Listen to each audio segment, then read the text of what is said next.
Chair কখন থাকে কখন থাকে না। আর ওলামায়ে কেরামের চেয়ারের কোনো মেয়াদি নাই। দুনিয়া তো বাদশা, আখিরাত তো বাদশা।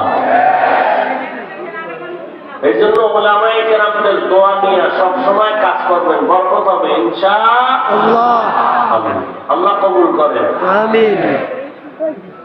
দিল থেকে সহযোগিতা করবেন। আমি 1 মিনিটের মধ্যে এতগুলো মানুষের মধ্যে আমি শুধু আল্লাহর উপরে ভরসা করে একটা ওয়াদা করবেন, না পারলে হাত উঠাইবেন না এবং নিজ দায়িত্বে ওয়াদাটা পূরণ করবেন। একটা টেলিফোন যেন কাউকে দিতে না হয়। মাদ্রাসায় হাজারো ছাত্র, খানার জন্য অনেক চালের প্রয়োজন। 50 কেজির 1 বস্তা চাল বছরের যে কোনো সময় আপনি নিজ দায়িত্বে পৌঁছায় দেবেন।